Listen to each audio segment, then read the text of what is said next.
What up and welcome to the Beneath the Dirt podcast. I'm your host, Rombone. Thank you for tuning in. Got another special guest this week. I think people may have been expecting it, maybe not.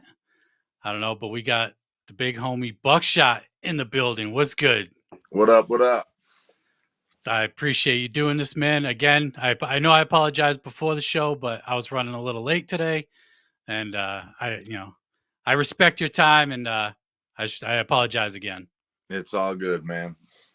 Hell it's all good. Shit happens sometimes. I get it. Yeah, man. So yeah, we got you in the building. First time on the show. Yes, You've shown the podcast and the Beneath the Dirt platform a lot of love for quite some time now. I super appreciate that. So it's just super fresh to finally be able to, talk to you one-on-one. For sure. Yeah, I'm a big supporter of what you do, man. I feel like too many of the people out there reporting and podcasting are way too biased. And I feel like you just speak your mind, and that's what originally drew me to you and made me become a listener, because you don't really always say what the popular, you don't really stick with the popular narrative. You just speak your mind. And I even remember, before you weren't really familiar with my music, you weren't really a gigantic fan of me, and you didn't hold back though. And even though toward the beginning, you weren't like a gigantic fan of what I was doing before you really got acclimated with it, you still spoke your mind about it. And, I still respected it. Absolutely. I remember the first time you hit me up, actually, and you're like, this week's episode was dope. I've been watching what you're doing. I fucks with it. And I thought to myself, on today's episode that he's talking about, I said, I'm not a fan of this dude's music. Yeah. But that's some real shit though. Yeah, man. And, that let me know, just because someone might not necessarily be like you get it, obviously. Right. I'm not out here. I wasn't, I'm not slandering on anybody's name, just, obviously over time I became a fan. No, for sure. But you know how typical people are. Just because you might not like something, it doesn't mean you hate on it. It's just, right. It's not your flavor. There's a lot of artists out there. I respect their hustle and what they're doing, but they're just not my flavor. I don't care to listen to them, but I don't have anything negative to say. Really, if I don't care about someone or something, I just don't even talk about them. That's true too. Right. There's dudes out there that I know I don't have anything good to say. I can't even say, I can't even just say I'm not a fan of this dude's music and leave it at that. It's just like, I won't even talk about this person. Right. Exactly. So if it's not good or constructive or in any way, what's the point? Exactly. It's just wasting your time. You could be talking about, whatever else is important, or, what you need to talk about. Exactly. Yeah. So I was gonna say something else. I can't fucking remember, but it'll come to you. Yeah. Your first time on the show, it's been kind of a theme I've been kind of doing. I kind of want to start from the beginning. First time on the show. So hold on one second. I'm sorry. Hey, I'm at an interview, Bubby. It's all right. Go ahead. It's all good. It was my kid. He was wanting my attention about something. It's all good, dude. Your first time on the show. So I kind of want to start from the beginning. How did you get into making music? Basically, obviously, this started, this is obviously way before I came out with any music, but back when I was in high school, I was actually making a lot of music. It sucked, but I didn't know what I was doing. I basically had like some real cheap equipment like that I rented, we had a local place here in Louisville called the Doo Wop Shop, and they had really good equipment too, but the real expensive stuff was so complicated.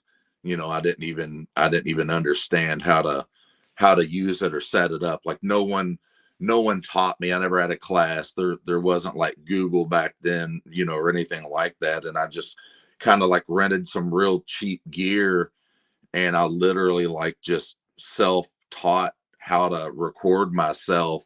And I mean, it's like that was like jankier than the jankiest studios out today.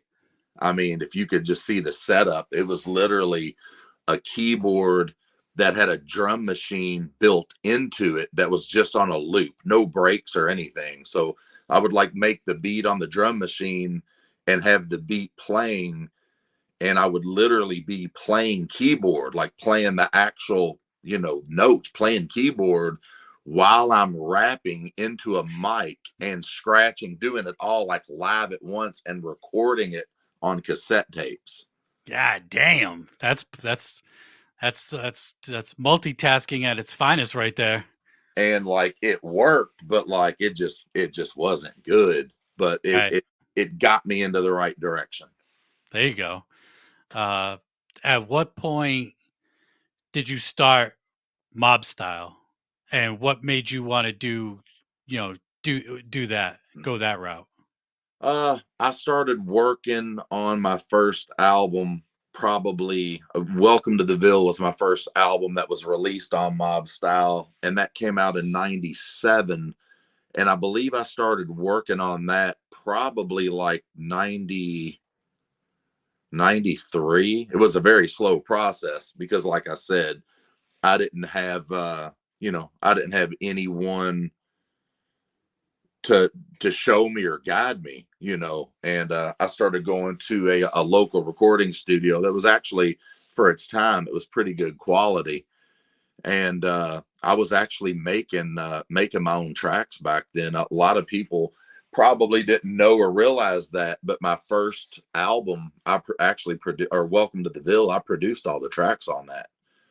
And just, I guess like over 3 years, it took me about 3 years to get it together. I mean, I was living a crazy fast life. Both my parents had just died, and I was like out on the, I was out in the streets, doing a lot of shit that I definitely shouldn't have been doing. Like kind of like a lot of gang activity, and a lot of drugs, and I was in a very, very negative element, but it propelled what I was doing. And I'd say about 3-4 years putting that album together. And and then finally, when it was like almost time to release, me and my homie Big Sean at the time, we came up with the name Mob Style Music, and came up with the idea, with the skull, with the gangster look. And that was the label and the logo we were going to push with. Okay, that's pretty dope. I had no idea that you produced your first album. Yeah, a lot of people don't really, unless maybe you look inside the album credits and see. But yeah, actually I did, I'd say about 95% of the production. I mean, I had a guy who was a programmer who knew how to use the equipment. I didn't know how to use the equipment. I just knew how to come up with the beats and the ideas and the melodies. And, so he was like my guiding hand through it all. But he was actually like a rock dude. Like he didn't really fool with rap at all. He was just more of he was a super, super huge Prince fan and did a lot of rock music. So I was kind of like one of the first hip hop rap guys that, came at him, because I mean, back then there wasn't like a lot of rappers. There was, hardly any rappers in Louisville. And, so I kind of came at him with some music and ideas that he had no idea what I was talking about, but he was very good with playing keyboard and very good at recording. So we meshed well, and, put together for its time, it was actually a great album.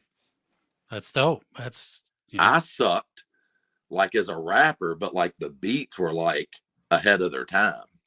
okay.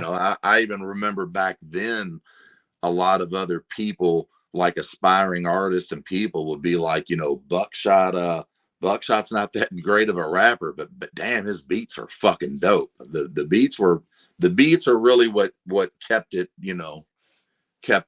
progressing and rolling. But yeah, that album was actually, like I said, beat wise and production wise, quality, it was very ahead of its time compared to what else was coming out. Do you mess with production at all anymore? I was actually going to start again about a year ago, and my whole issue with production is time. I just don't have time. Right. And like I actually like announced I was going to start making beats again and making music because I've got great ideas and I know how to do it, but it just boils down to time. With running mob style and everything else that I do.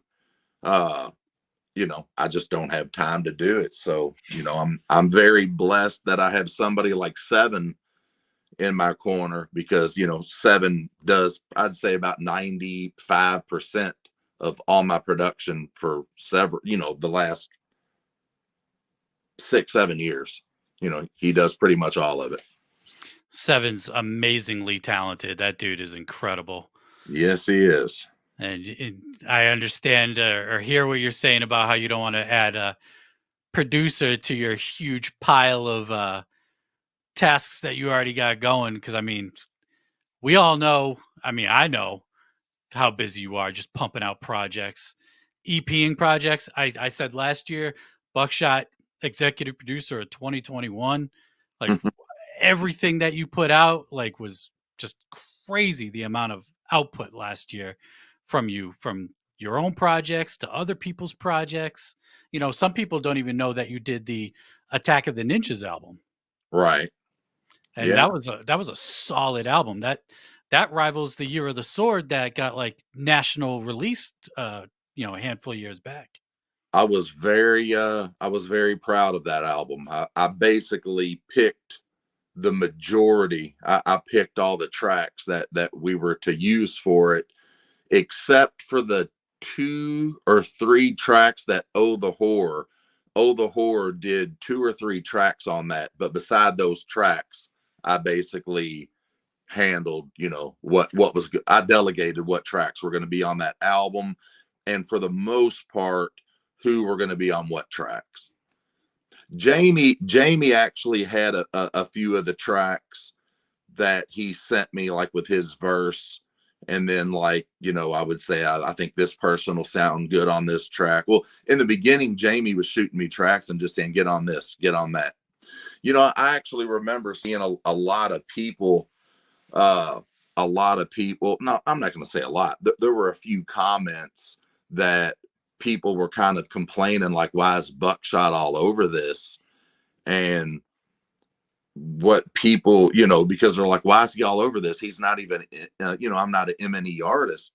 And like in the beginning, when we first started working on it, Jamie was just sending me tracks saying like, jump on this, jump on that, jump on this. And that's just the way it happened.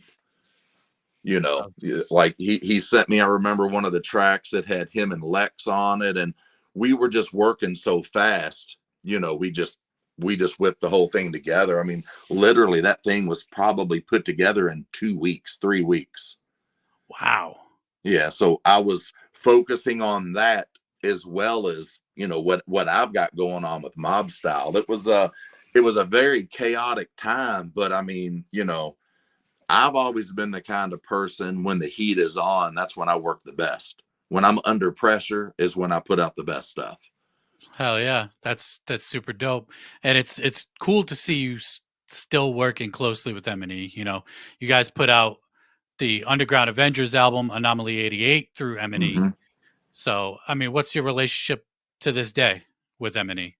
Oh, just, I stay in touch with George. I mean, obviously, Dirty, me and Boondocks are real close homies. But, I'd say that the main people that I talk to over there is George and Jamie. And we bounce ideas and bounce things off each other, and they do well at keeping me in the loop and kind of keeping me in their circle on things they're doing. We all just have a really good working relationship together, and we're very like-minded people who like to make good music and make good moves. And that's why we've just kind of came together, and we have a lot of ideas that come on the table, and we make stuff happen. Yeah. And you're known to work with just fuck everybody. I mean, you look at the features on albums that you get, like these huge posse cuts. You work you what am I trying to say here? I don't know. I guess you just reach out, spread the love amongst the underground, working with, it seems like damn near everybody. Yeah, I've I mean, in my opinion, one of my fortes has been blessed. I've been very blessed at making connections and being on good terms with basically almost everybody out there. I don't really look at it like I had enemies in the game. I mean, most of the artists and labels that I work with, it's always been no drama, no trouble. I mean, I'm just, I'm pretty much cool with everybody. That's dope. And I've got a good rapport with a lot of the artists that like Strange Music. I've had a great rapport with Tech and Travis and everybody over there for many years. And that there's a lot of stuff that I do even behind the scenes with Strange Music that people probably never knew. That I'm actually I do a lot of merch. I do a lot of merch and a lot of work with a lot of labels out there, but that's not my place to put it out on Front Street and brag about it. I don't have to name drop who I work with all the time. And Right. like I said, I work with so many people on a way bigger scale than even what I do, that most people probably didn't have a clue or don't have a clue that I do work with the people that I work with. Yeah. Yeah, it seems like you got good working relationships with a lot of top dudes in the underground. And Yeah. you've always done the independent thing with Mob Style. Was that intentional? Did you ever try looking for like a major at any point? Well, actually, in 2000, I was signed to Warner Brothers, Okay. and I put out my second album. My first album, Welcome to the Ville, came out independent on Mob Style, and I released my second album in 2000. That was called One More for the Haters, and I think it sold independently. I sold like 15,000, and then I got picked up by Warner Brothers, and then I think it sold another about 15,000. I'd sold 30,000 copies of it. And back then, like, independent numbers, those sound great, but when you're on a major, 15,000 is not a lot at all.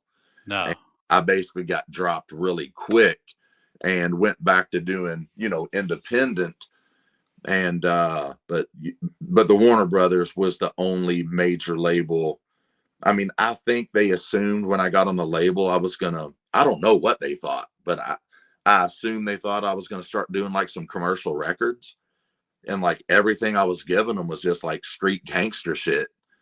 Right. And they like wanted radio. They wanted like radio friendly songs. And I kind of on some songs did the middle ground, where it was kind of like, it was a little bit not as street, a little more radio friendly, but it still wasn't like what they were typically looking for. So Right.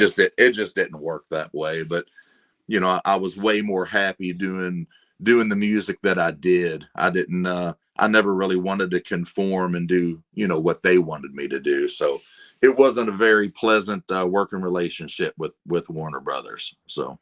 Okay. Well, you live and you learn. You won't know unless you try. Right. I mean, they let me go, no strings attached. I mean, I didn't really make any money out of the deal. Yeah. All the money that I made selling those 15,000 CDs, they said it went back to recouping, whatever. I didn't care. I mean, dude, I was so deep in the street and I was making so much money, like selling drugs. Like, I didn't even give a shit about the money. I just wanted to do my own thing. Right. You bring up, being in the street, selling drugs, doing whatever. Your label's name's Mob Style. I remember you. It was a while ago, and you still post a picture every once in a while, but you post a picture of you and your two kids, and it's your first day out. Oh yeah. Um, Now we don't have to get into details or any specifics like that, but what did you learn from that? Well, the wild thing about that, I had actually at one point I quit selling drugs. Okay. And 5 years after I quit selling drugs, it basically came back to haunt me that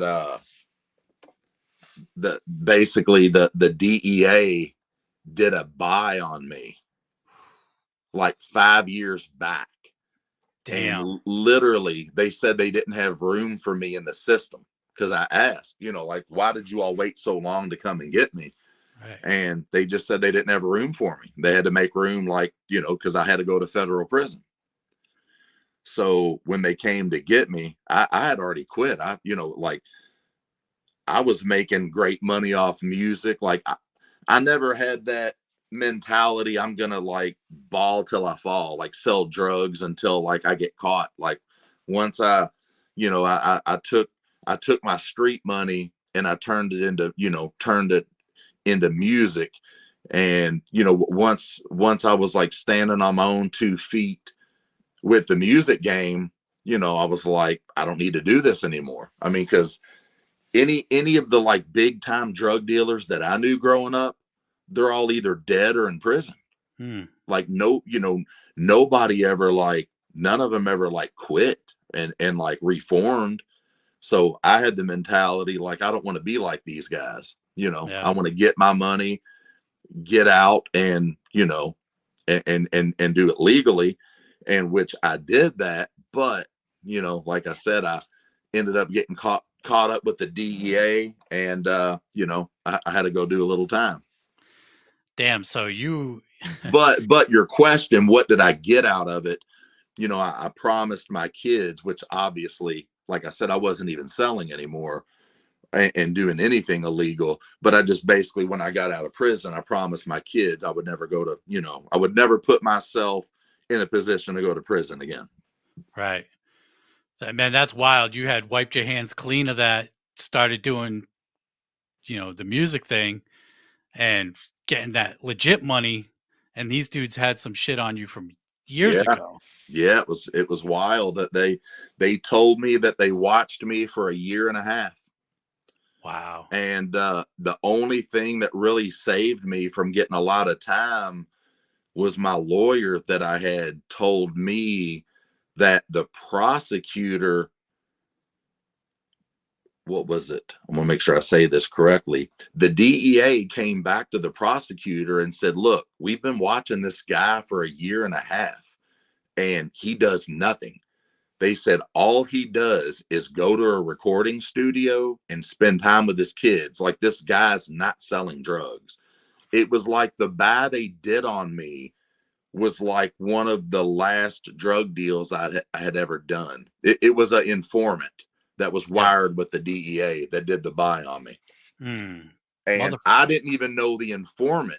It was actually a friend of mine who hit me up and asked if I could take care of this guy. And I didn't know the person, never seen him in my life. But my friend assured me he was a friend of the family. And he just said, he couldn't get anything and could I take care of him? Which my friend ended up going to prison too. He wasn't faulty in the situation, but just the guy that he vouched for was wired with the DEA. And, so we actually both went to prison over it. But like I said, the DEA watched me and went back to the prosecutor and was like, this is not like the typical guy we're looking for. Like, this guy doesn't do anything. Yeah. So that kind of gave me a lot of leniency with the judge when I actually got my sentence. Okay. How much time did you end up doing? I only did a year. Okay. Only. Yeah. That's a long fucking time, man. No, yeah. I mean, it wasn't fun, but yeah, the worst part about it obviously was being separated from my kids. Yeah, And absolutely. literally, I had my album, The Problem, it was completely finished and pressed, ready to come out. And we decided to hold it until I got out. So literally, it just like sat in a warehouse for a year, and we released it like I think a month or two after I got out of prison. Wow. Okay. So they were still watching you Yeah. after the fact, and they knew that you weren't doing anything anymore. That's Yeah. No, that's some but when it's federal, there's no statute of limitations that if they can wait 20 years if they want to, they can wait 20 years and come back and get you. fucking A, man. Yeah, Damn. Well, glad that you got that over, and that life is in the past for you. for sure. Yeah, man. That's some wild shit, man. To wait so long. God damn, man. Yeah. Um all right, so when you got out, what was it like getting back into music? Uh I kind of fell like right back into it. I was very worried that being away for a year was gonna like, hurt what I was doing. And I mean, it didn't. I just kind of like fell right back into it and just started going. Okay. So it's like the grind never even stopped. You just picked right back up where you left off. Yeah. I mean, it was a little rough because like it was wild because I actually took a lot of my money. Uh I had like the drug money that like I was funding music with, and then I took the money that I made from music, and legally I don't know if I can say the name of the company, so I won't. But I basically took money and I bought into a very huge commercial business that like it's a very big business still today. But I was actually a contractor, and I was like making like $3,000 a week from this business. But then, I was living off that's great money. But then when I caught the case, I was a convicted felon. And the way that company worked, you couldn't be a convicted felon to be a contractor with this company. So I actually had to sell the business off. And that's when you go from making $3,000 a week to that you're not making that, and you're used to living that way. It was a huge blow. So basically I had to sell the business, and I basically lived off the money that I sold the business with. I lived off that money and used that money to keep pushing music, which it was still a slow grind getting back on my feet. But then once it got going, it was going. That's if you got it in you, you'll find one way or another to make it happen. Yeah. Absolutely. Um, so as as as far as me being familiar with you, and the first time I heard you was the Underground Avengers project. Mm-hmm. That was the very first one. Right. And I had been familiar with Class before that. I've been fucking with Class. It's like 05, 06, something like that. Right. And I'm pretty sure I saw him announcing it with you and Boondocks. I was like, I don't know who Buckshot is, but Class is in a group with Boondocks. This is some wild shit. And how did that project come together? Like Boondocks wasn't on Psychopathic at that time. He was Right. like that was when he was in between, right? Like he left the label and then he rejoined, but it was in between that, if I remember Yeah, correctly. that was before Abaddon came out. Mm, So okay. basically, his contract with Psychopathic was up, and there was like a lot of fans who had been saying they want to see me and Boondocks work together because we're both like from the South. You know, he's from Covington, Georgia. I'm from Kentucky, and then him and I were talking about doing something together. But at the same time, Class and I had been talking about doing something together. And then I talked to Boondocks and was like, what do you think about if the three of us, like, I told him Class is wanting, me and Class were talking about doing something together. And you and I are talking about, like, why don't we just like do something together? And he was with it. That's that's dope. Yeah. Um, so you dropped the first project. What year did that drop? I Like want to say that was 2014. Hold on. 2014. It was 13 or 14. Helter Skelter came out in 13. I think it was 2014. Okay. So you guys put that album out. That's when I became familiar with you. And then at that point it seemed like at this point I didn't even know that like you were a juggalo. It just kind of seemed like you were like an outsider but coming into this world Right. to me, but then you started doing song like I remember you had the song with Violent J, Well, like Run.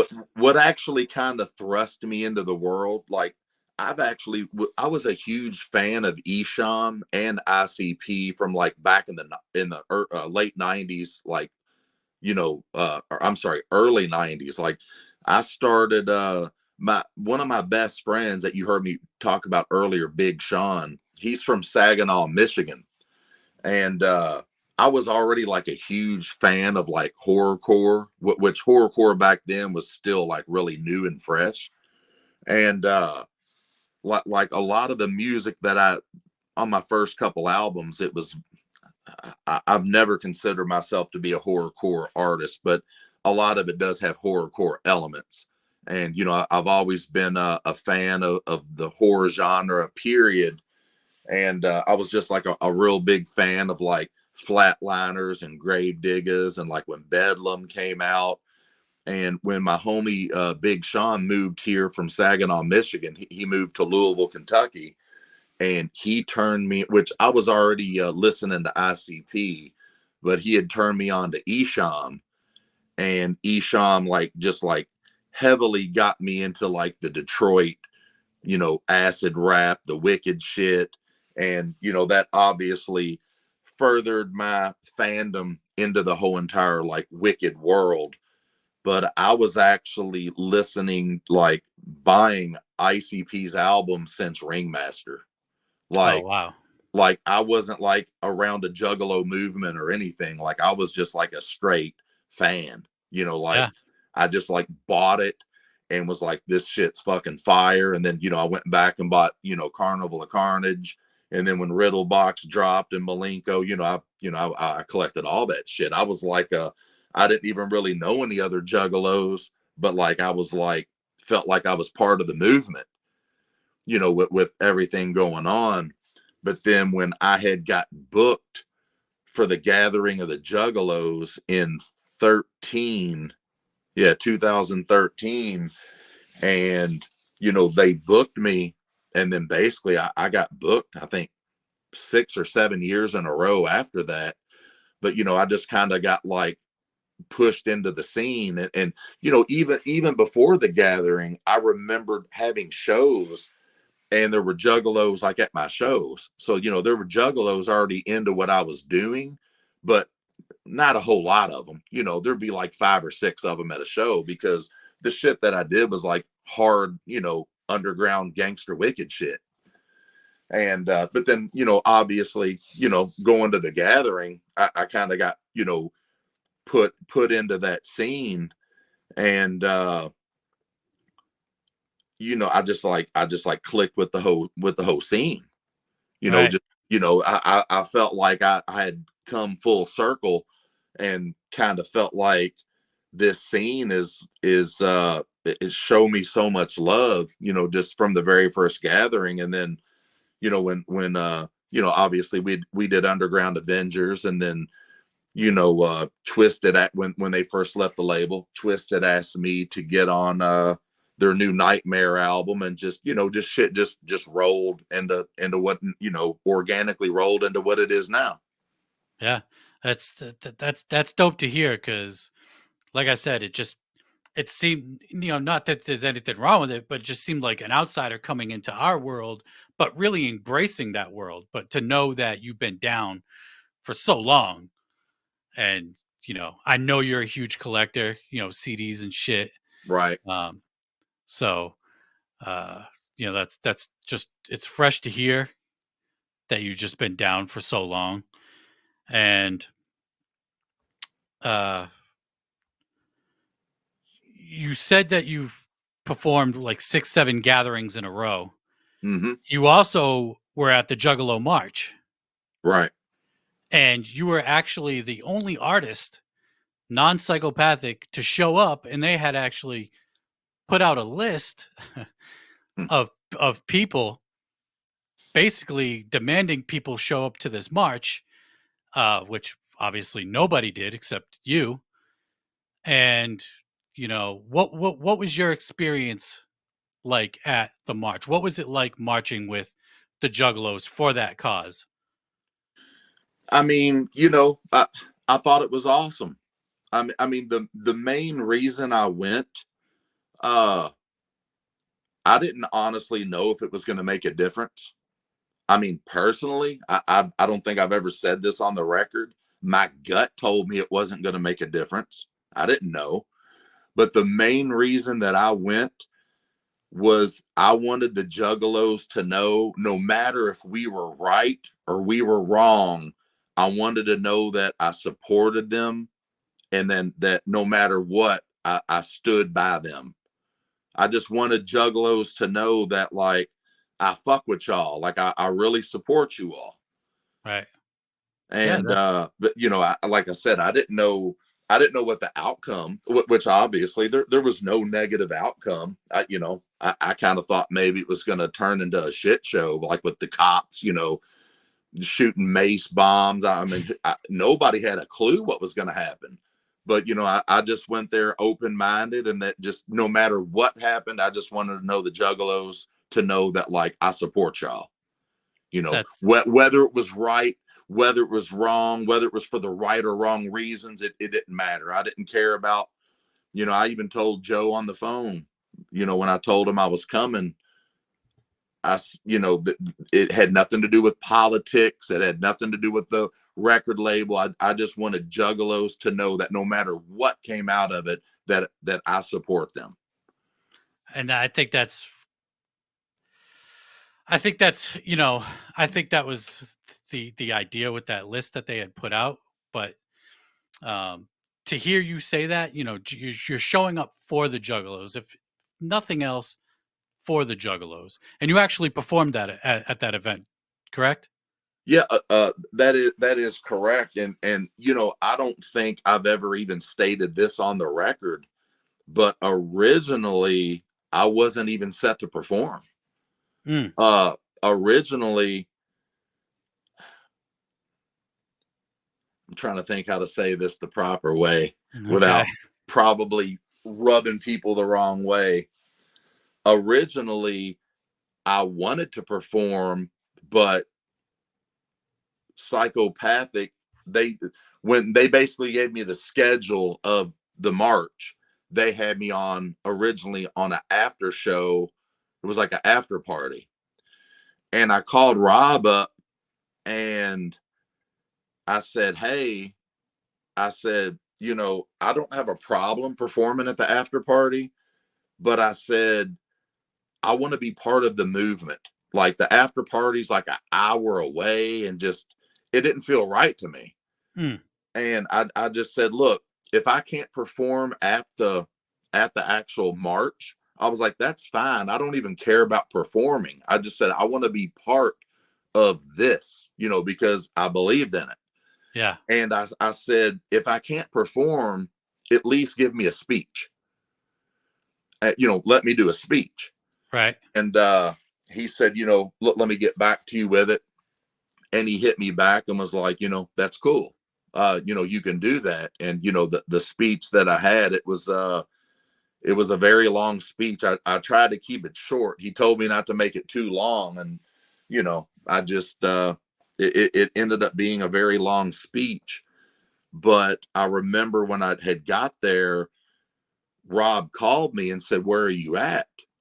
And I was like, I'm here. I'm on my way to the grounds where the march is. And he said, well, I guess there's some people that were supposed to show up and they didn't show up.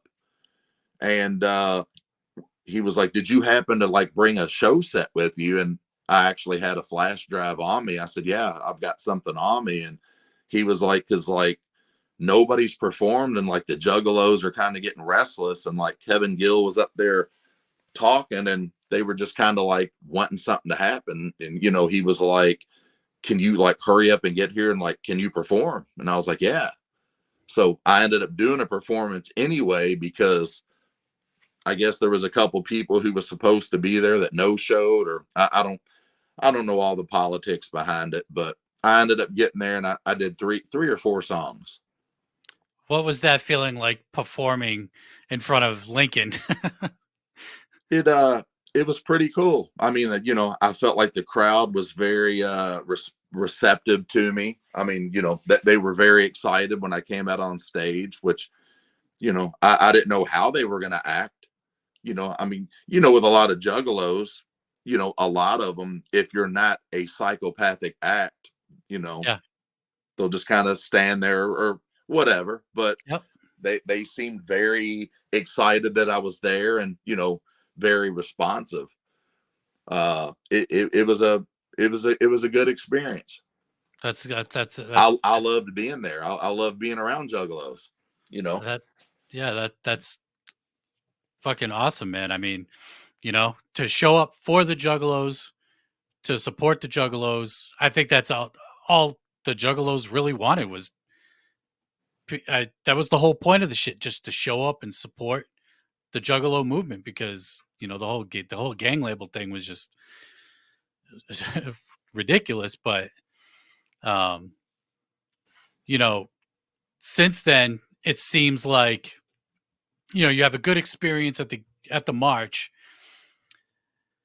and then you put out an album through M&E. We all know the you know the divide, right. the problems between the labels, the beefs between the labels, whatever.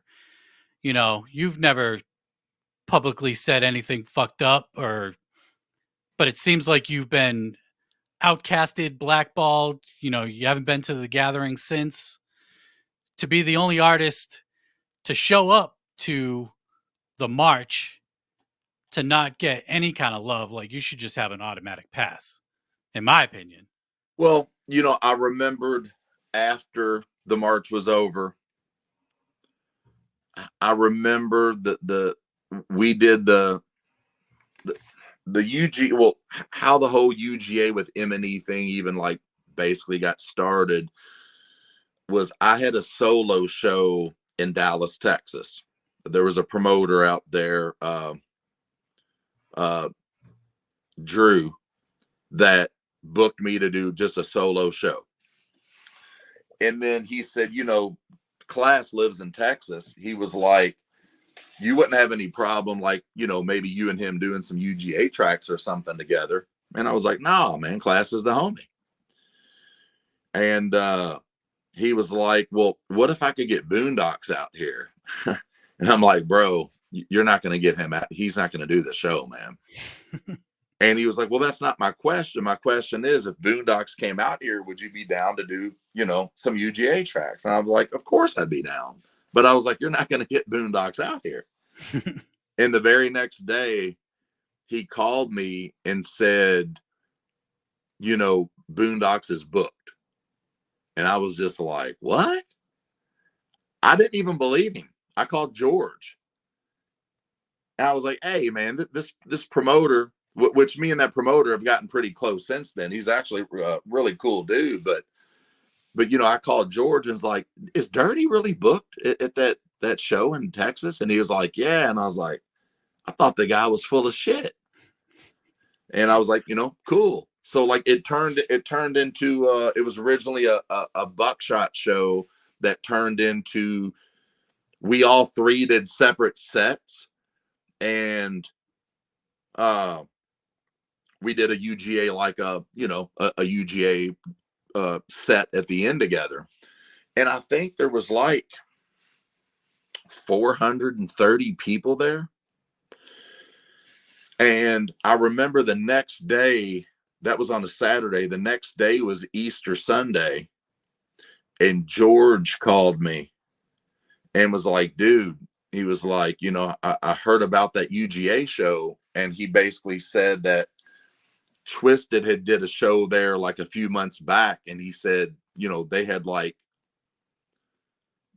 you know, they had more people obviously than the UGA show. But basically what he was getting at was, for you all to do a one-off show like that and bring that many people is a pretty big feat. And, you know, he was like, you know, let's talk. Like, let's talk about maybe putting a, you know, a UGA album out through the label or whatnot. And I mean, I was obviously open to it. I mean, I always felt like UGA was a great thing. It just needed more exposure. And I've said this before, but originally UGA was supposed to come out on Psychopathic. That's interesting. So like when Boondocks rejoined the label, like before, you know, because he left and then rejoined. So around that time. Yeah, basically there was a song that was on the Wormwood tour album. You know, the Wormwood tour was Boondocks, me, Aqualio, and Crucifix. And there was a song that we recorded at the Lotus Pod that's called Remember Me. And it wasn't going to be on the Wormwood tour album. But we recorded that song at the Lotus Pod because it was supposed to be a bonus track at the end of Abaddon. And on the inside of Abaddon, it was going to say Underground Avengers coming out on Psychopathic Records. Oh, wow. Okay.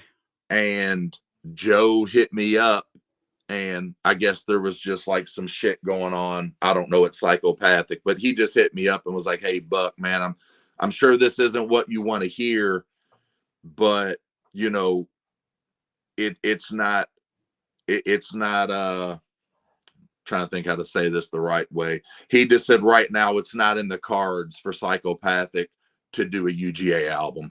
I think that was kind of like a time when they kind of had like a dip where maybe it was rough over there or something. It just wasn't in the cards. Yeah. You know?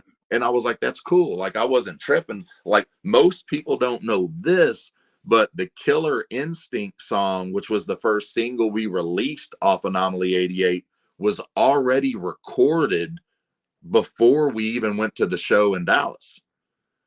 So we were already like talking about bringing it back. And then, you know, George hit me, and, you know, we dropped the album through M&E. And right after the album came out, like, I literally didn't think there was any kind of issue. Like, I figured whatever problems Joe and them had with, you know, Paul and Jamie and George, that had nothing to do with me. That's their own issues. And then I got a text from Rob. This is probably 5 or 6 weeks before that gathering. And Rob hit me and was like, "Hey, Buck, give me a call." And I'm like, "Oh, okay, cool." Like, he's calling to give me my gathering spot. You know, like I said, I've been at the gathering 7 years in a row. And I want to say the last gathering I did, I played main stage. Okay. And so I called him, and he was like, "Hey, man," he was like, "You know, we were going to book you for the gathering. You know, everything went good at the March, and, you know, you got a really good response at the March. But he was like, but man, we heard that announcement. So I just, you know, I just want you to hear it from me first, that, you know, we're not going to be able to book you at the gathering this year." And like, I had no idea what he was talking about. I'm like, announcement? You know, what are you talking about? What announcement? He was like, the M&E thing. I was like, what do you mean? Because I literally did not think, I had no idea what he was talking about. And he was like, Yeah.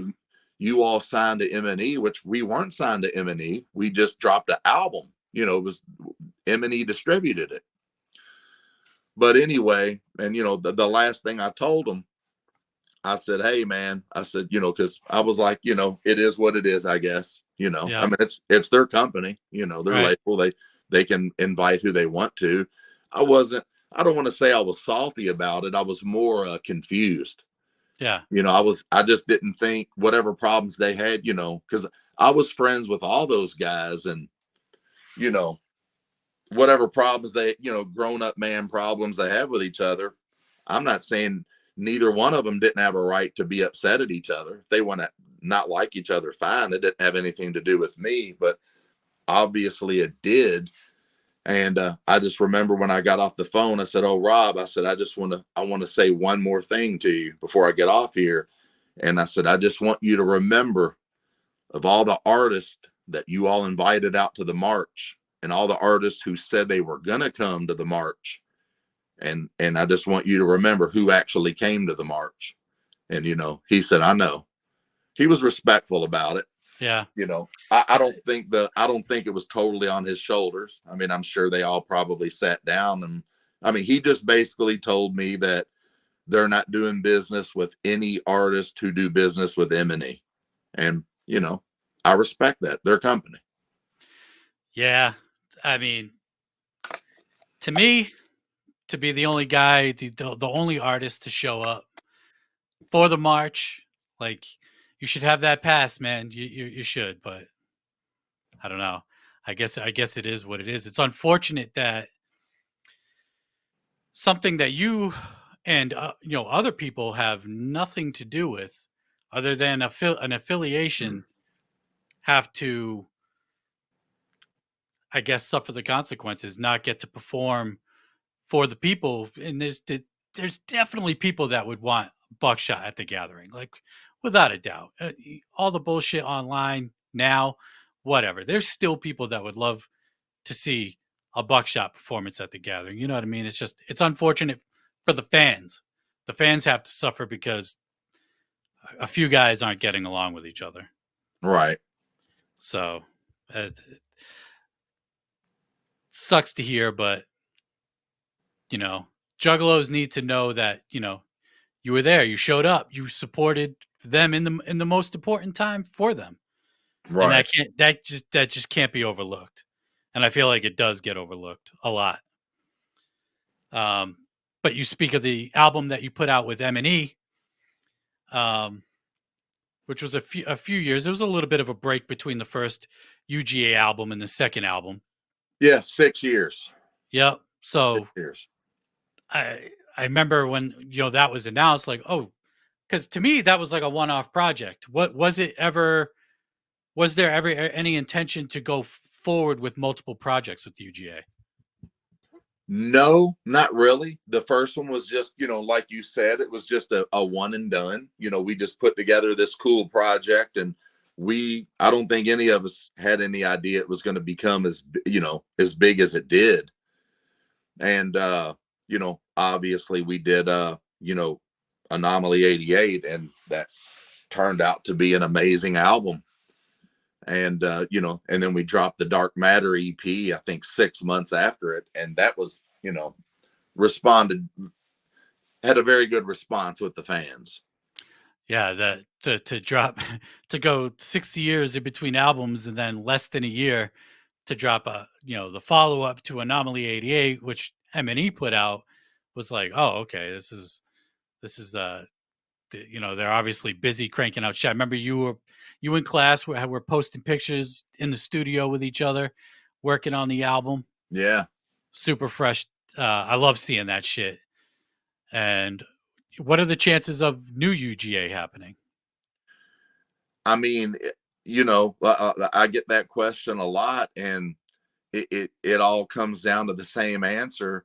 You know, if the time is right and the right moment arises, it could very well happen. Okay. All right, so the possibilities there. I mean, shit. If you guys went 6 years before dropping one album, it definitely could happen again. It's only been a few years since the last one, so I mean, I'm never opposed to the idea, but I'm obviously busy what I'm doing, and Dirty stays busy, and then you know Dirty and I have a we have a Horde album dropping this year. There's not a date on that. In my head there's a date, but I just haven't said it yet. But okay. and then Class stays busy, so getting three artists, and you got to think Class lives in Texas, I live in Kentucky, Boondocks is in Michigan. To when the time's right, you never know what can happen. So Okay. Man, all right. So we got a new Buckshot, the Horde album dropping this year. yeah, which that was actually a teaser inside of the Mob Style Christmas album. There was a teaser for the Horde and a teaser for Mr. Gray's project. Yes. How do you, as the, I will tell you this too. There's a teaser for something new on the inside of the Never Safe album, that something no one's ever seen or heard or know anything about. There's something, a teaser for something brand new coming in the Never Safe project. there's one thing with you, man. Every time you put out a project, it's like, what's in that booklet? What's in that booklet? What kind of announcement we getting next? You know how. This is why I called you executive producer of last year, man. You know how to hype projects up. You know what people want. You know how to put these projects together. You're working with these artists all over the country. You make it sound like you're in the studio together. I don't know how like, fuck. So many questions I want to ask. Shoot away. It's like, how do you, okay, where do I want to start? I guess working with artists all over the country, because you mentioned Classes in Texas, Boondocks is in Michigan. How do you make that work, and how do you make it sound like you all are together? Well, for one, you do got to think, like let's just say Cabal or Double Dragon, Kung Fu Vampire, Mr. Gray, Low Key, they're professionals. I'm a professional. They record in professional studios like I do. Same thing with Class and Boondock. So when you take pros who work in good quality recording studios, when they do good quality recordings, if all the recordings are good quality and you send it, Rob Rebeck does all my mixing.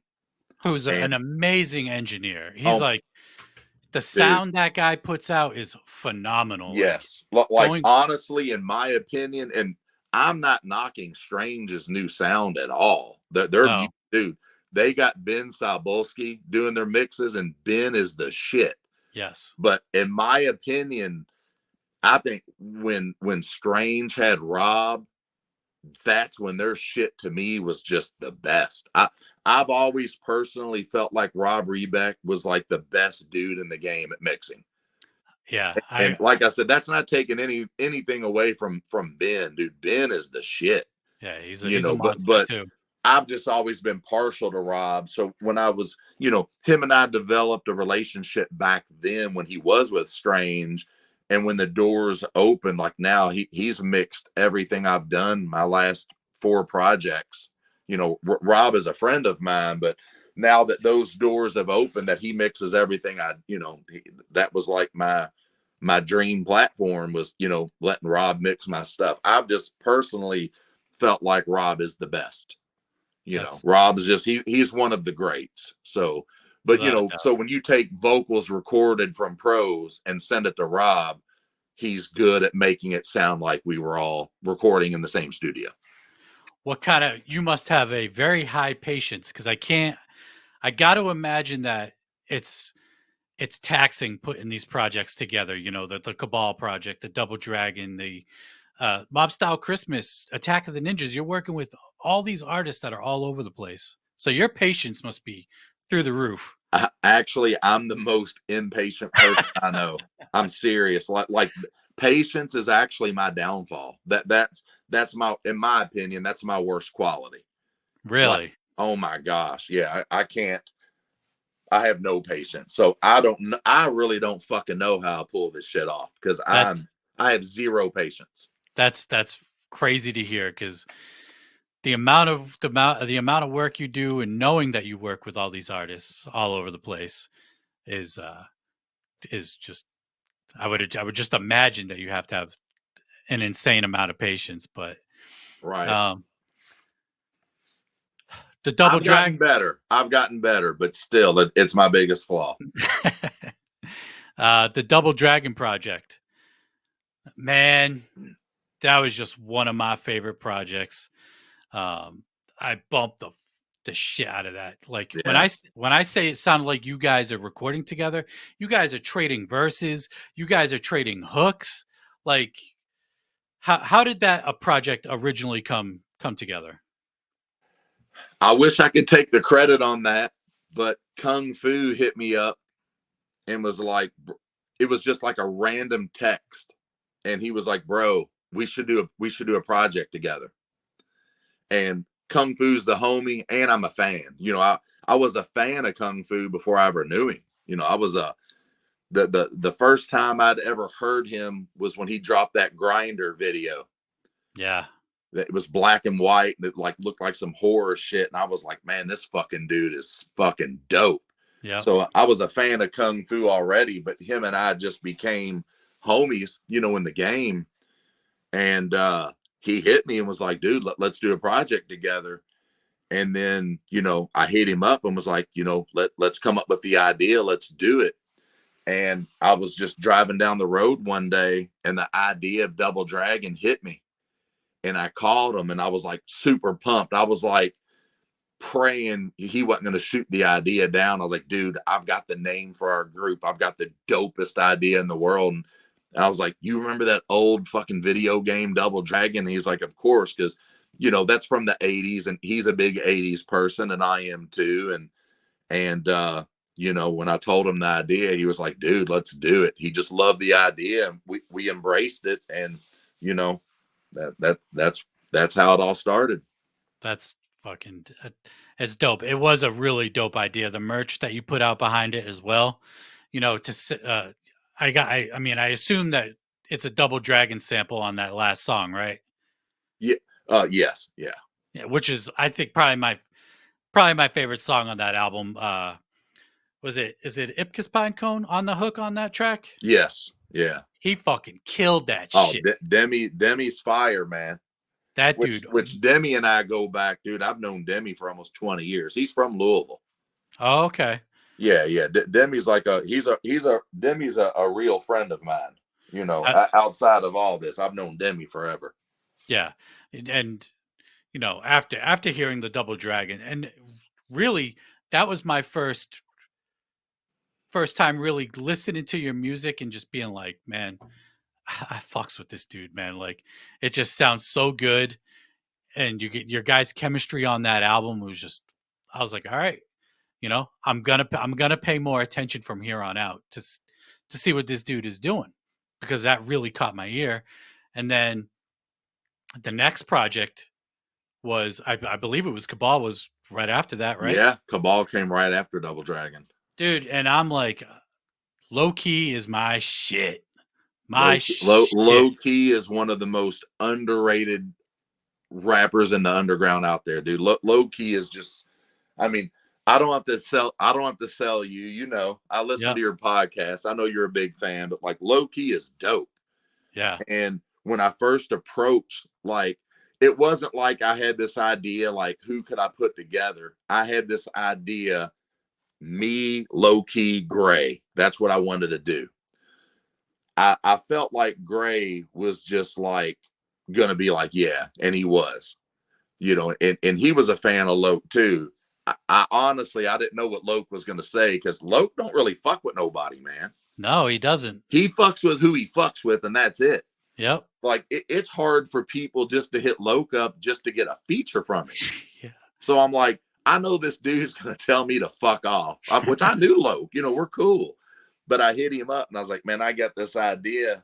And he was just like, that sounds dope. Let's do it. I was like, wow. So, just my idea from the beginning, of putting us together, like there wasn't like, if Loke doesn't do it, who am I going to do it with? It's like, it was all or nothing. It was like, either this is going to happen or I'll go on to the next idea, because I just felt like the dynamic of Mr. Gray, Low Key, and myself could be really dope doing some like really dark, wicked shit.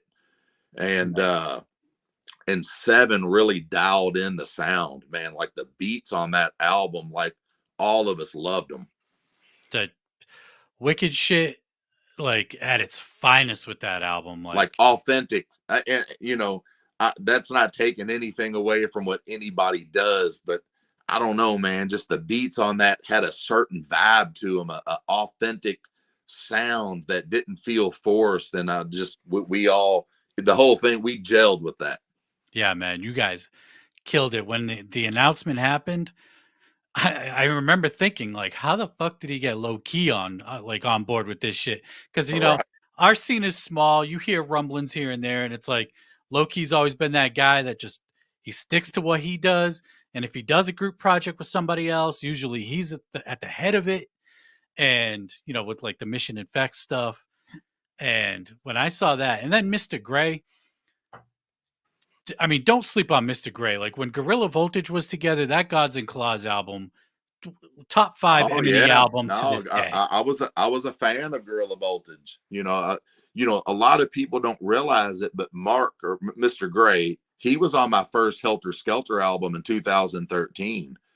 I met him when he was on tour with Kung Fu Vampire, and him and I just became, I've known him since, but before the M&E thing, whatever. We were always homies and cool, and but like, bro, his album that we're working on, dude, it's stupid. It's man. Yeah, it's stupid. I'm excited to hear that because I mean he's put out a couple solo projects since Gorilla Voltage broke up, and those projects are really good. Like this dude's just just slept on, and he knows how to put together like dope songs and just how to put shit together. He has that deep voice. It just fits so well on that Cabal project. Y'all three's Sure. chemistry on that, like he's got that deep ass voice. He's got the ill lines. Y'all were saying the illest wicked shit that we've heard in a minute. Like it's few and far between. I love the wicked shit. Don't get me wrong. I love the wicked shit, but when somebody sets out to do a pure wicked shit album, I don't know. It doesn't always hit. That's why I'm so excited about his project, because his project is like, if I had to explain it, Seven invented a whole new sound for it. Okay. Seven, I told Seven what I wanted for this, and me and Mr. Gray talked about what he wanted to do for this, and we were on the same lines, of it, of what we wanted. But Seven is actually like, he's one of my best friends. We talk every day, and basically, you know who Trent Reznor is? Oh, absolutely. If I had to explain what this project sounds like, it sounds like Seven made Cabal tracks with Trent Reznor. Okay. So it's not like a rock sound. It's like Cabal, wicked, industrial. It's fucking crazy. It's super high energy.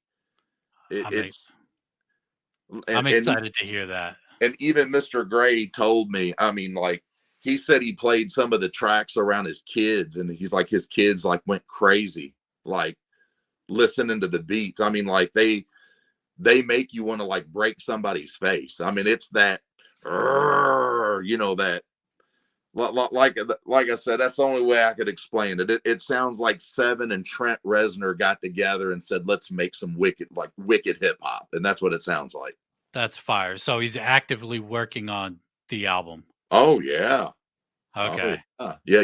You'll be hearing an announcement really soon. Which I will tell you, Mr. Gray's album is what comes after Never Safe. All right. Yeah, Mr. Gray's dropping next. If I had it in my head, we're looking at the end of May, June for Mr. Gray. Okay. So, in a But couple that's not months. the announcement in the Never Safe album. There's something different that's in there Okay. that's going to excite people. I'm telling you, it's going to be another great year this year. We got some really cool shit dropping this year. You said at the end of last year you're slowing down for 2022, and I called that bullshit from the beginning. I was like, this dude ain't fucking slowing down. But technically, I did. Think about it. Mob Style Christmas came out in December. So Yep. January, February, and March, I've not dropped anything. April is actually when Never Safe comes out. We still got 9 more months in the year, man. Oh no, I will tell you, the rest of the year is going to be a storm. But I did take a break for the first 3 months of 2022. Yep. That was my idea of a break, was taking 3 months off. There you go. See, a nice little break. I mean, you did have a busy ass 2021, so I know. Well, I know. even though I wasn't dropping stuff, I was still I mean, I had knee surgery in January, so literally January I took off. I was still working on the notepad and coming up with ideas, but for the most part, January I was just rehabilitating my knee, and but then I took like a month off, like literally for the most part. But then once February hit, I started with the ideas, and then like I said, the rest of the year after Never Safe comes out, it's a storm again. I've got we got some surprises coming this year. So, how is the knee, by the way? I know you said that your knee was fucked and you were still performing on it and everything. Yeah, it's definitely 100% better than what it was, but it's still a slow heal. Yeah. Okay. That's good to Yeah, hear. it's way better than what it was, but I'm still in physical therapy. I still go to physical therapy 3 days a week, and I actually bought a physical therapy, a stretch table that I do shit here when I'm not there, and it's just it's a slow heal. Okay. That's good to hear, though. Back on the mend, the knee. Yeah. But speaking of Mr. Gray, is he the first artist that you're putting out on Mob Style? Well, I mean, I guess technically, Turncoat Dirty dropped Crypto Dirt. That's right. That That's that right. was technically a Mob Style. I mean, we put the M&E logo on there because you know how people are. Yes. He's leaving M&E. He's not leaving M&E. Just Dirty and I are close, and George knows that, and they were super cool. That they were super cool about letting him do that. They just said, it was a group decision, to put an M&E logo on it, just so people didn't have the. I mean, like I said, you know how fans are, that Right. they see Boondocks as a project, not with the M&E logo, and then he must be leaving, he's unhappy, and Right. that's not the case. Just Jamie and Paul and George know me and Boondocks are homies, and he's still doing the M&E stuff, with what he does, but like they're like really cool and open about letting him work with me. Dope. You brought up the new project. Your new, is it the EP, right? Never Safe. Yes. So by the time this comes out, pre-orders are live. What Yeah. can you say about the project? Well, pre-orders will start this Friday in 2 days. I've kept the track list hush hush because people are like, "Who do you got on this? Who do you got on this?" And actually, the interesting thing is there are no features on this. Oh, okay. Just straight up solo Buckshot. I've got a girl named Elena Whalen, who did like some vocals on a couple tracks, but like there's no there's no rap features, and I just kind of have to remind everybody, I did so many group projects last year that like I still have to remind people like I can stand on my own 2 feet and drop some fire. Right. Yeah. That's one thing I was thinking of. Like, you have an insane. Your collabs are just crazy, and they're really good picks that you usually go with for collaborations, and it's dope to hear a solo, just a pure solo Buckshot album. And that's what this is. This will be my first solo Buckshot album that I will be like really looking forward to, and I can't wait to dive into it. I can't. It's really good, man. Like it really is. I think it's what people need and what they're probably expecting. And like, I don't do features because I have a lack of content. I like doing features and group projects because I like working with my homies. It's fun. But dude, I can record solo tracks all day long. Right. That's not, I mean, that's how you started this thing. You didn't start collabs everywhere. No, exactly. And like I said, I just, if you look at like my Helter Skelter albums, I don't do features. There's a couple, very minimal. I don't really do features on my Helter Skelter albums. I think on the Helter Skelter Hellion, Demi did a hook and Ritz did a hook, but there was like no rapping. I didn't have any rap features. And then Helter Skelter the Hunter, Demi did a hook, and that was it. On the Helter Skelter albums, I don't really bring other like rappers on. Those are kind of like my solo thing. But with Never Safe, there's it's just all me. Do we have a release date for Never Safe? April 5th, I believe. It's that first Friday in April. I think it's April 5th. Okay. Like honestly, everything is done. Everything. Jerseys are done. The album is done. It's pressed. The only thing I'm waiting on right now are the coins. Okay. So honestly, it could even possibly ship earlier because dealing with the coins, they're going to be dope. But dealing with they come from China, and sometimes dealing with China, that they take longer than they're supposed to.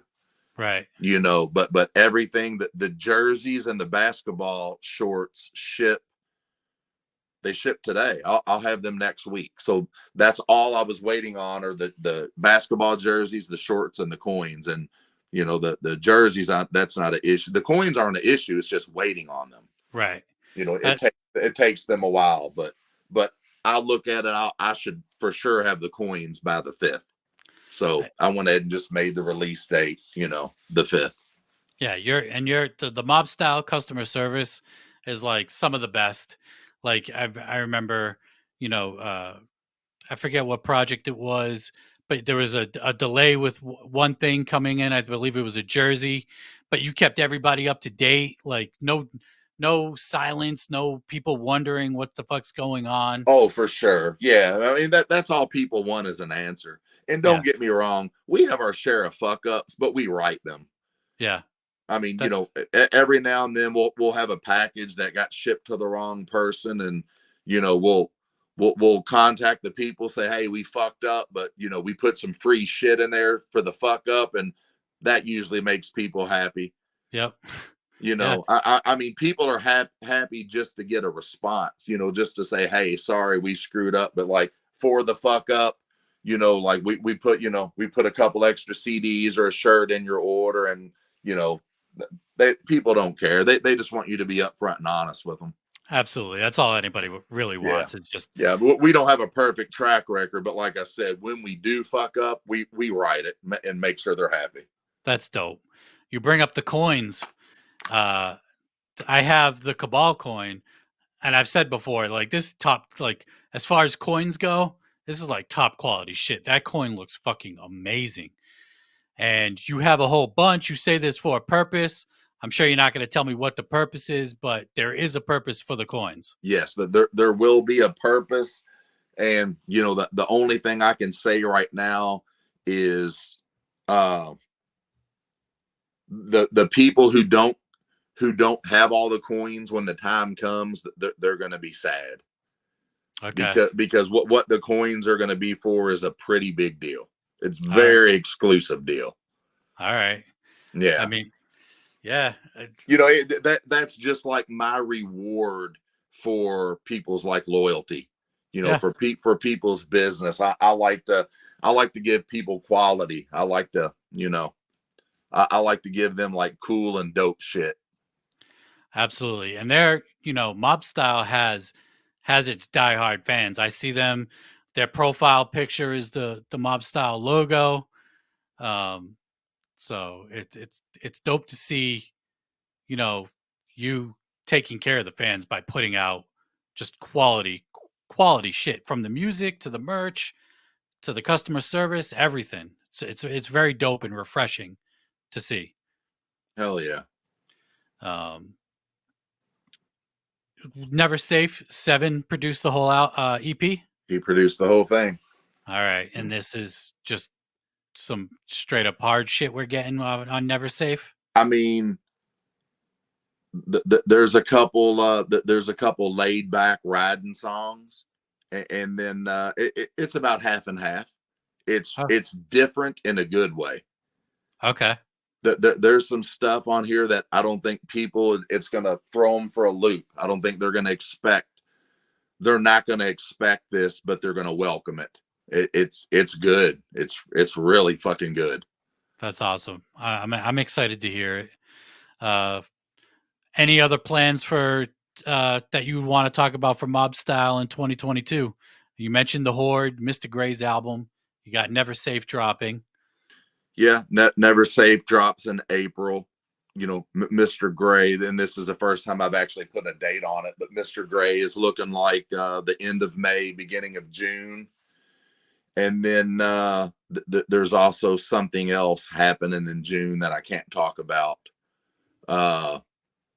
right now. There's actually some really big surprises this year. I just can't talk about them yet because I do have a rollout for it. If you notice one thing, I took it back to old school rap days.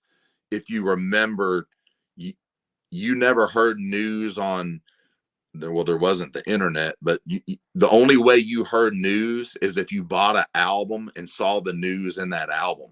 Yeah. And that's why I've taken this approach going, as an ode to that is, like part of the reward, like when you get this album, is getting a sneak peek of what's coming before everybody else does.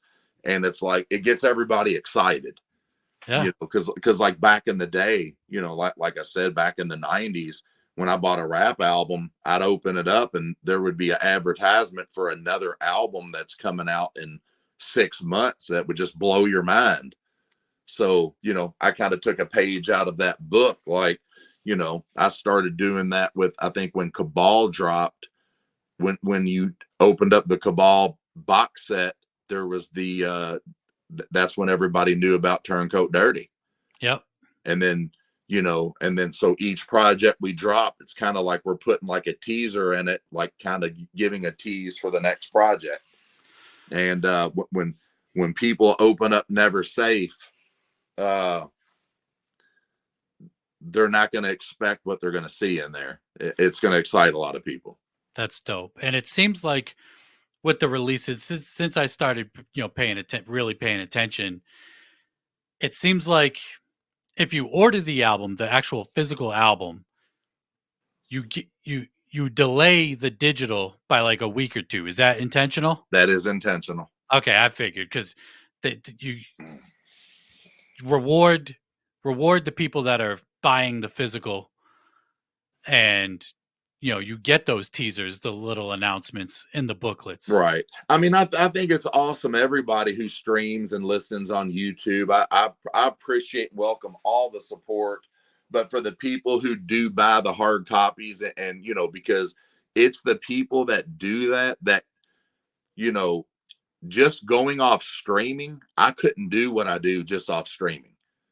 I couldn't put out these dope coins and these dope box sets if I just relied on streaming. My streaming numbers are good, but like not like a big commercial, Right. But the people who support and get these box sets and get these coin sets, and that because they do that, that's how I'm able to like put out a Mr. Gray album and put out a Horde project and put out all this dope merch, because they show support. But by them showing support, that's a way I can kind of give them like a little backhanded reward. Like, I'm going to make sure you get to hear this CD before anybody can just get on and listen to it. So I do my best to stage it to where people who buy the albums get to hear them before it's digitally available. Okay. It's dope. You know, little rewards all over the place being a Buckshot fan, without a doubt.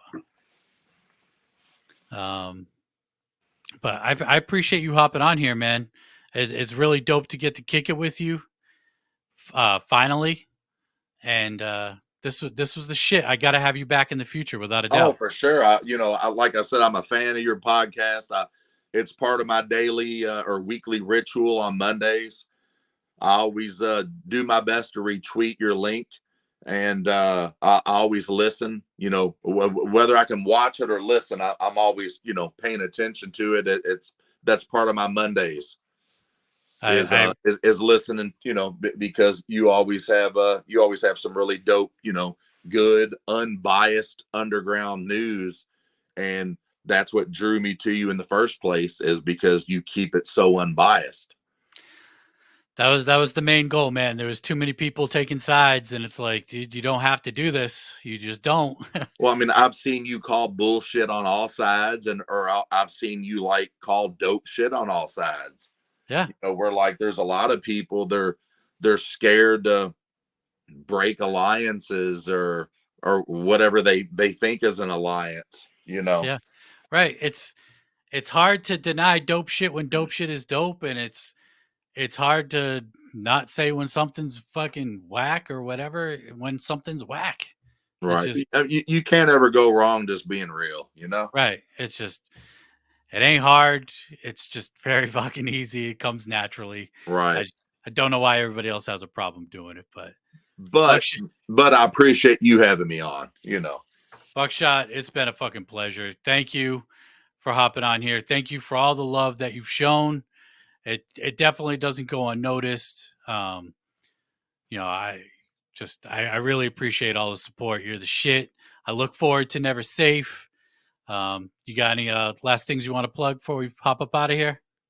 No, really, just that's like the elephant in the room is, Never Safe is an amazing project, and I actually did 6 different bundles this time, to where I tried to spread it to where, some people like to get a little bit more than just the album, but some people can't afford the big package. But then, but I also did it in a way where if you get the big package, you get everything.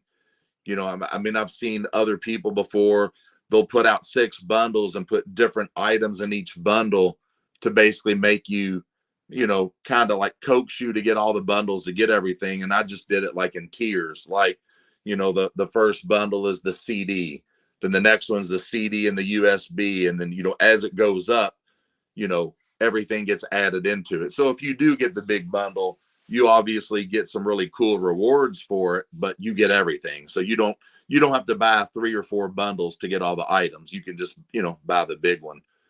But yeah, just the project, I'm very proud of it, and it's different in a good way, and I'm excited to, see what everybody's feedback is off of it. That's Especially with no features, like, this is my time to like remind everybody that, like, you see like the sideways comments of people saying, "Oh, Buckshot can't do anything without a feature." Like, I don't rely on features to sell records. I do features because they're cool and they're fun to do. But it was fun doing this album with no features. oh yeah. Look forward to it, and it's dope hearing you say that you do the bundles, because I've seen that as well, where it's like piece here, piece there, piece there. Buckshot could be milking you for all your money, but he's not. Yeah, I mean, like, I even, I even had an opportunity with this album. Uh, there's the regular version, and then there's this deluxe version that comes in like a 3D lenticular cover. It's like Oh yeah. where you go like this, and it moves. It's 3D. It's really, really dope. But originally we were going to do 2 different booklets, but I was like, you know what? I was like, I would hate for like the diehard collectors, I would hate that they would have to buy both CDs just because of a booklet. And we figured out a way to where basically I was looking out where the collectors didn't have to spend as much money. Okay. So dope. it's like if you have the regular album or the deluxe version, the music's the same, the books, everything's the same except just the casing. So it's like if you don't care about the collector's casing, you can buy the $15 CD and you still get to hear the album just the same. Right. I didn't put any extra bonus tracks on the deluxe version, but the casing is so dope for it. It comes in a metal case with a 3D cover. And it's like, it's for a collector. It's like super, super dope. I saw that. That did look fresh in the tin with the 3D cover on the front. Yeah. No, they turned out really good. But some people, like, especially the way gas prices are and inflation and everything, some people can't afford to get the big bundle. So, they can just get the $15 CD and enjoy the music the same. So I know you're a big No Limit fan. I think we've talked about this before, but No Limit used to have those dope ass Q-Pack cases. Oh yeah. Yeah. There's nobody that does it. In my collection, I literally have every single No Limit album that's ever came out. Dude, some of those albums are mad rare. Oh yeah, mad expensive too. But actually, I tried to do Q-Packs several years ago. Like the company that originally made them, they're out of business. You can't even get Q-Packs anymore. Damn, that would be fucking fresh to get. Yeah, I was trying to do that with the One More for the Haters 20-year anniversary, but we couldn't get them done. Damn, that's crazy. Nobody does that shit. Yeah, they're super expensive to do too. Are they? Yeah. I mean, and like even with this the lenticular covers, the covers themselves were more expensive than the whole CD. Like if I was just like trying to make money off this, I wouldn't do lenticular covers. Right. It's more the coolness factor. Yeah. I'm not making more money by doing them. Like I said, just the covers themselves were like triple the cost of what a CD packaged costs. But I wanted to do something cool for the collectors. See, I think that's what's dope is because you're a collector, you know what collectors want. Yeah. And that's just super fresh to see. And, your CD collection, before we bounce up out of here, you have a super impressive CD collection. You can kind of see mine right here. Yeah. How long have you been collecting CD? If I went into your studio or whatever and saw your CD collection, I'd just be staring at that shit just to see what you got. Like, what's this dude got? Yeah. I feel like I have everything that's relevant since like Public Enemy, like 1990. No, I'd say probably like 1988 and up. I mean, I've got 6,000 hip hop CDs. Damn. That's a huge collection. It's massive. That's it's so dope, man. One of these days, I'm just gonna have to look at your collection and just be like, just in awe, looking at what you got. I mean, I do that with my own collection, and I own these fucking things. The next time the next time I get on here, I'll make it a point. I'll bring the camera in there and like I'll kind of go over everything slow and let you see everything. That's dope. So the people can like check out everything that I've got. Yeah, I've got an entire wall. I've got 3 gigantic CD cases. I mean, I think the CD cases themselves were like $1,500 a piece. Damn. And I've got 3 of them, and they're just full. I mean, it's just a gigantic wall of hip hop. Damn, that's so fucking dope, man. All right, Buck. Appreciate you again hopping on. For sure, man. Much fucking love, everybody. Go pre-order the Never Safe EP. Go bump Cabal, Double Dragon. The Night of the Zombie EP that dropped last year was dope as well. Go bump all that shit. Be on the lookout for the new shit. I appreciate everybody that's tuned in. I'm Rowan of the Beneath the Dirt podcast. And until next time, I'm out. Peace. Peace.